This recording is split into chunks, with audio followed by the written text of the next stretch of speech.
যুদ্ধে সাহাবা ইকরাম সবচেয়ে বেশি ছিলেন হুনাইনের যুদ্ধে। সাহাবা ইকরাম হুনাইনের যুদ্ধে কি ছিলেন?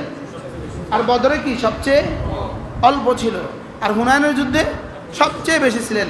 আর হুনাইনের যুদ্ধেই সমস্ত সাহাবা ইকরাম কি হয়ে গেছে? ময়দান ত্যাগ করে চলে গেছে।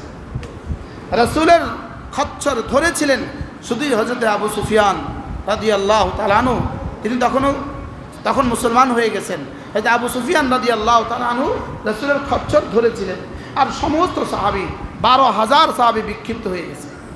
আল্লাহ তাআলা বলেন, সাহাবীদের মনে মনে শুধু এই কথা আসছিল, বদরে আমরা 313 জন ছিলাম, অমুক যুদ্ধে এতজন ছিলাম, অমুক যুদ্ধে এত ছিলাম, এই যুদ্ধে আমরা 12,000 সাহাবী। কত হাজার সাহাবী? এই যুদ্ধে আমরা 12,000। আল্লাহ তাআলা আয়াত পাঠিয়েছেন, ইদ আ'জাবাতকুম কাসরাতুকুম, তোমাদের আধিক্য যখন তোমাদেরকে কিছুটা ওজবের মধ্যে ফেলে দিয়েছিল, তোমাদের আধিক্য, তোমাদের কাসরত, তোমাদের আধিক্য যখন তোমাদেরকে কিছুটা কি আশ্চর্যের মধ্যে ফেলে দিয়েছিল, তোমরা যখন ভাবতেছিলে তোমরা একটু বেশি হয়ে গিয়েছ, তা আমিও আমার কুদরত দেখায় দিছি। না, আমাদের বেশি দিয়েও হবে না, আমাদের কম দিয়েও লস নাই, আমাদের বেশি দিয়েও কি নাই, লাভ নাই। আমাদের তো যা হয় আল্লাহ তাআলাই করেন। কে করেন বলেন? তো এই কথাটা উম্মতের মধ্যে ছড়িয়ে দেওয়া দরকার, উম্মত যেন ঈমান হারা হয়ে না যায়। বলেন, লঞ্চ ডুবে গেছে, সব একসাথে চিৎকার দিয়ে উঠছে, আল্লাহ বাঁচাও। তা আল্লাহ তাআলা বাঁচায় দিছে। এবার উঠেই কয় পাইলট বড় এক্সপার্ট ছিল, নাবিকটা বড় কি ছিল? নাবিকটা বড় এক্সপার্ট ছিল। এদিকে মোটটা যদি না দিত ডুবে যেত। এখন যদি বলে, এখন কি বলে বলেন? এখন বলে যদি। আল্লাহ তাআলা কি বলেন? আয়াতটা পড়, ফালাম্মা নাজ্জাহুম ইলাল বাররি ইযা হুম মুশরিকুন, ফালাম্মা নাজ্জাহুম ইলাল বাররি, আমি যখন তোদেরকে এবার সাগরের উদ্ভূত পরিস্থিতিতে যখন নাজাত দিয়ে তোমাদেরকে জমিনে পৌঁছিয়ে দেই, আর ইযা হুম মুশরিকুন, আর সাথে সাথে আমার সাথে আবার শিরিক করো। তো সাহাবা ইকরাম কি এখানে শিরিক করছিল? শুধু মনে এই কথা আসছে, আজকে আমরা বেশি মানুষ। কি আসছে বলেন? আজকে আমরা কি মানুষ? বেশি মানুষ। ব্যাস, আল্লাহ আয়াত পাঠায় দিছে, আজকে আমরা বেশি মানুষ, আল্লাহ আয়াত পাঠায় দিছে।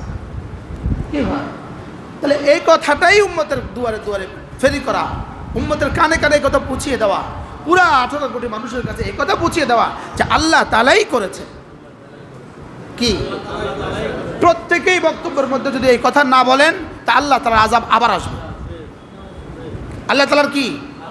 এজন্য জাতীয় কর্ণধাররা আজকে এবং যারাই বক্তব্য দিবেন, খুশির বক্তব্য যারাই দিবেন, তারা যদি এই কথা না বলেন যে আল্লাহ তাআলা করেছেন, আল্লাহ তাআলার রহমতে হয়েছে, আল্লাহ তাআলার ফজলে হয়েছে, হ্যাঁ আল্লাহ তাআলা ছাত্রদেরকে ব্যবহার করেছেন, অমুককে ব্যবহার করেছেন, কিন্তু করেছেন আল্লাহ তাআলা, এই কথা যদি না বলে আযাব আবার আসবে। ফাররা মিনাল মাতর ওয়াকামা তাহতাল মিজাব হবে। বৃষ্টি থেকে ভেগে পর নালার নিচে দাঁড়িয়েছে। বুঝেন নাই? ভাগছি কোত্থেকে? আপ দাঁড়াইছে কোথায়? বৃষ্টি থাকলে কতক্ষণ ভিজতো? এখন ভিজছে কতক্ষণ? ভিজবো কতক্ষণে? কি ফাররা মিনাল মাতার ওয়াকামা তাহতাল মিজাব হবে। যদি খোদা না খাস্তা রব বলেন, আমি এত কিছু করলাম, তোরার এই সামান্য দুই একটা পাথরের টুকরাকে, তোরার বাঁশের দুই একটা লাঠিকে আমি একটা পরাশক্তির সামনে বিজয় করলাম, আর তোরা এখন আমার নাম কেউ কস না। বলেন না বাস্তব না বাস্তব? বলেন, তোরা এখন কেউ আমার নাম বলিস না। করছি আমি, বলিস কি? আল্লাহর নাম নিতে লজ্জা হয়? আল্লাহর নাম নিতে কি হয় বলেন? আল্লাহর নাম নিতে কি লজ্জা হয়? আল্লাহ তাআলার নাম দিতে কি লজ্জা হয়? যে আল্লাহ তাআলাই করেছেন, আল্লাহ তাআলা। এই জন্য ঈমান দোহরান। এই জন্য কি করেন? এই জন্য ঈমান দোহরান। লা ইলাহা ইল্লাল্লাহ, লা ইলাহা ইল্লাল্লাহ, লা ইলাহা ইল্লাল্লাহ, লা ইলাহা ইল্লাল্লাহ, মুহাম্মাদুর রাসূলুল্লাহ। এজন্য রাসূল করিম সাল্লাল্লাহু তাআলা আলাইহি ওয়াসাল্লাম ইরশাদ করেন, জাদ্দিদু ঈমানাকুম, তোমরা তোমাদের ঈমানকে নবায়ন করো। ক্বালু কাইফা নুজাদ্দিদু ঈমানানা ইয়া রাসূলুল্লাহ, ওগো আল্লাহর নবী, আমরা আমাদের ঈমানকে কিভাবে নবায়ন করব? ক্বালা ফাকসিরু বিকাউলি লা ইলাহা ইল্লাল্লাহ।